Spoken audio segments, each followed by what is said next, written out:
Hello students, আমি Namita ma'am জ্ঞানজ্যোতি coaching সেন্টারের পক্ষ দিয়ে তোমাদের সকলকে জানাই আরো একবার স্বাগত। তো স্টুডেন্টস, আজকের ক্লাসে আমরা যে বিষয় নিয়ে আলোচনা করব তা হলো, দেখো তোমরা বোর্ডে দেখতে পাচ্ছ যে প্রাচীন ভারতে উৎপাদন শিল্পের অগ্রগতির পরিচয় দাও। অর্থাৎ শিল্পের যে অগ্রগতি, শিল্পের ক্ষেত্রে বা শিল্পের যে উন্নতি সাধিত হয়েছিল তা নিয়ে আজকের ক্লাসে আমরা আলোচনা করব। তো চলো দেরি না করে আমরা আজকের আলোচনা শুরু করি। তো দেখো, শিল্পের বৈচিত্র্য বা প্রসার সম্পর্কে বা অগ্রগতি বা উন্নতি সম্পর্কে বলা যায় যে প্রাচীনকালে কি ছিল, অর্থনীতি ছিল মূলত কৃষি ভিত্তিক। ঠিক আছে, তো এই কৃষি ভিত্তিক অর্থনীতির পাশাপাশিও প্রাচীনকালে কিন্তু একাধিক কুটির শিল্প হোক বা মাঝারি শিল্পের কি হয়েছিল, বিকাশ ঘটেছিল। ঠিক আছে, তো কৃষি ভিত্তিক অর্থনীতি হওয়া সত্ত্বেও কিন্তু সম্পূর্ণ অর্থনীতি কৃষির ওপর নির্ভরশীল ছিল, কিন্তু তার পাশাপাশি বহু ক্ষুদ্র ক্ষুদ্র শিল্পের উত্থান ঘটেছিল প্রাচীন ভারতে, যেমন একাধিক কুটির শিল্প বা মাঝারি শিল্পে। ঠিক আছে, তো তৎকালীন বিশ্ব বাণিজ্যে ভারতের আধিপত্য বিস্তারও করেছিল। তো তৎকালীন যে বিশ্ব বাণিজ্য হতো, সেই বিশ্ব বাণিজ্যে ভারতের এই শিল্পের কিন্তু যথেষ্ট প্রভাব ছিল। ঠিক আছে, বা গুরুত্ব ছিল। তো দেখো, শিল্পের অগ্রগতির ক্ষেত্রে বলা যায় যে তৎকালীন সময়ে ভারতবর্ষের বিভিন্ন গুরুত্বপূর্ণ শিল্প ছিল। প্রথমতম বস্ত্র শিল্প, দ্বিতীয়তম হলো ধাতু শিল্প, এছাড়া কি মৃৎ বা কাষ্ঠ শিল্প ছিল ভারতের গুরুত্বপূর্ণ শিল্পের মধ্যে কয়েকটি। ঠিক আছে, তো দেখো, বস্ত্র শিল্প সম্পর্কে বলা হয়েছে যে সুতি ও রেশম এবং কি পশমি বস্ত্র উৎপাদনে ভারত ছিল কিন্তু অপ্রতিদ্বন্দ্বী, বা ভারত ছিল যথেষ্ট অগ্রগতি। ঠিক আছে, তো ভারতবর্ষে কিন্তু সুতি, রেশম এবং কিসের পশমি বস্ত্র উৎপাদন হতো। ঠিক আছে, এই যে ভারতের যে সুতি বস্ত্র, এই সুতি বস্ত্র কিন্তু বিশ্ব জুড়ে সুতি বস্ত্রের জন্য ভারত বিখ্যাত ছিল। তো ভারতবর্ষের শিল্পের মধ্যে একটি অন্যতম প্রধান শিল্প হলো কি, এই বস্ত্র শিল্প। ঠিক আছে, যেমন দেখো বলা হয়েছে যে রোমান সাম্রাজ্যে ভারতের এই যে বস্ত্র, সেই বস্ত্রের কিন্তু ব্যাপক চাহিদা ছিল, বিশেষত এই সুতি বস্ত্রের চাহিদা ছিল। ঠিক আছে, তো ভারতবর্ষের রোমান গ্রিকদের সঙ্গে কি হতো, বাণিজ্য হতো। ঠিক আছে, তো এই সুতি বস্ত্রের কিন্তু যথেষ্ট চাহিদা ছিল। তো ভারতবর্ষের অন্যতম প্রধান শিল্প হলো কি, বস্ত্র শিল্প।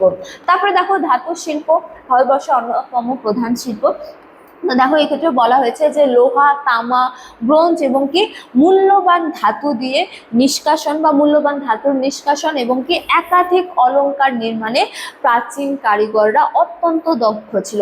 তো প্রাচীন ভারতে কিন্তু তামা, লোহা ও ব্রোঞ্জ দিয়ে একাধিক সামগ্রী উৎপাদন হতো। ঠিক আছে, বা অলংকারও উৎপাদন হতো। তো ভারতবর্ষের অন্যতম আরেকটি প্রধান শিল্প কি, ধাতু শিল্প। ঠিক আছে, তো এই সোনা, তামা, ব্রোঞ্জ দিয়ে বিভিন্ন সামগ্রী নির্মাণে ভারতীয়রা কিন্তু যথেষ্ট দক্ষ ছিল।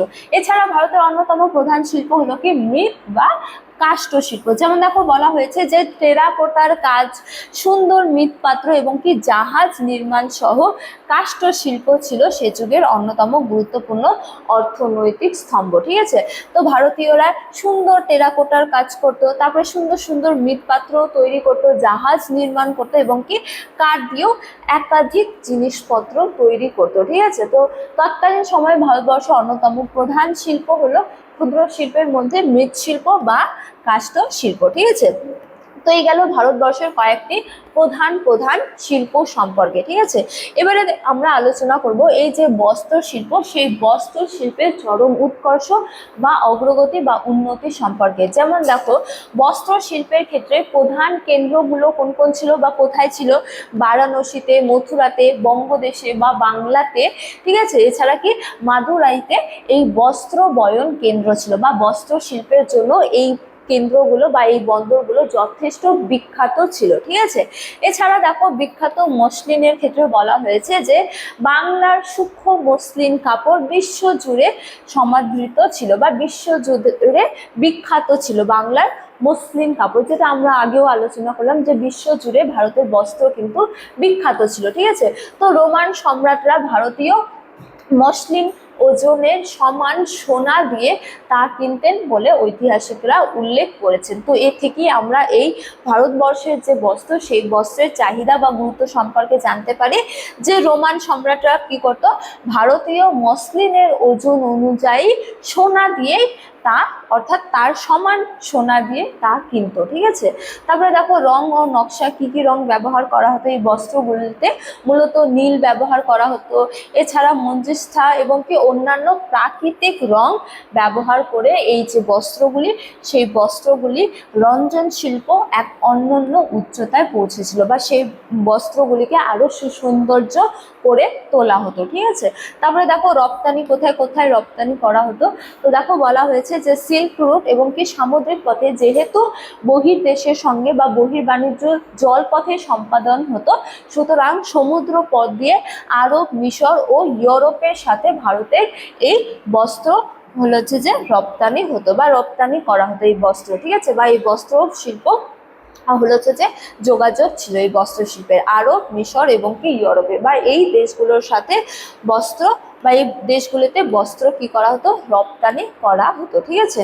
এবারে আমরা আলোচনা করব ধাতু বিদ্যা ও দক্ষতা বা ধাতু শিল্পের গুরুত্ব সম্পর্কে। যেমন দেখো বলা হয়েছে উচ্চ ইস্পাত, অর্থাৎ দক্ষিণ ভারতে আবিষ্কৃত এই বিশেষ ধরনের উচ্চ মানের ইস্পাত, হ্যাঁ ইস্পাত প্রাচীন বিশ্বে অত্যন্ত বিখ্যাত ছিল, যা দিয়ে দামাস্কাস তলোয়ার তৈরি হতো, ঠিক আছে।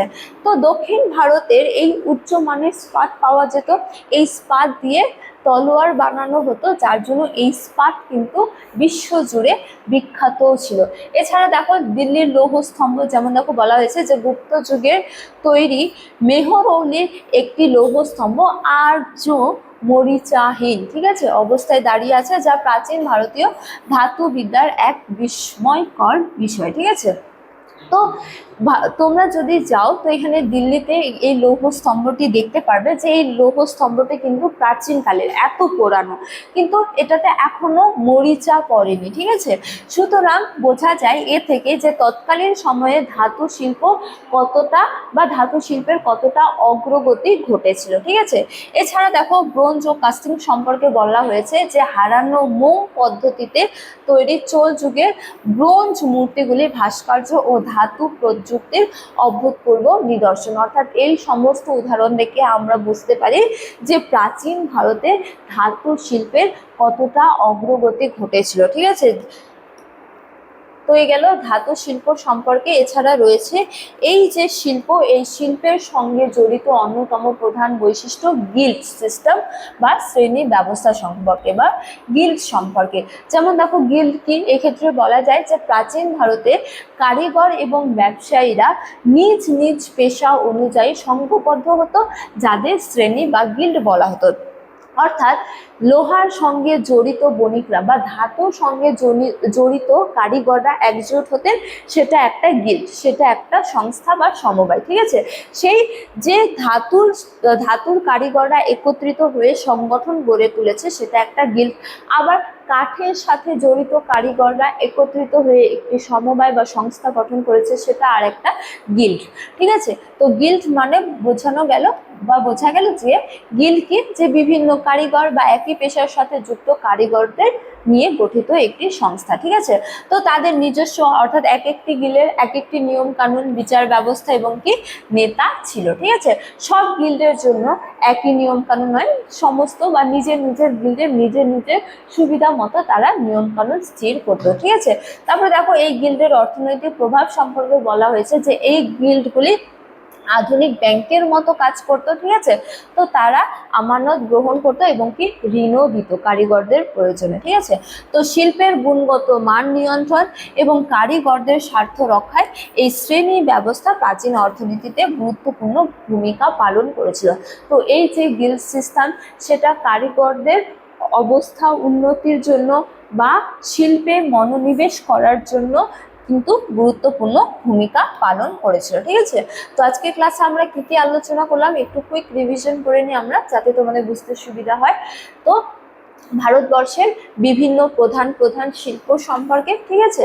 তারপরে এই শিল্পের যে গুরুত্ব, সেই গুরুত্ব সম্পর্কে বা এই শিল্পগুলির সাথে জড়িত কিছু গুরুত্বপূর্ণ তথ্য সম্পর্কে এবং গিল্ড সম্পর্কে। তো স্টুডেন্টস, এই ছিল আজকের আলোচনার বিষয়। আজকের আলোচনার ক্লাস এতটাই।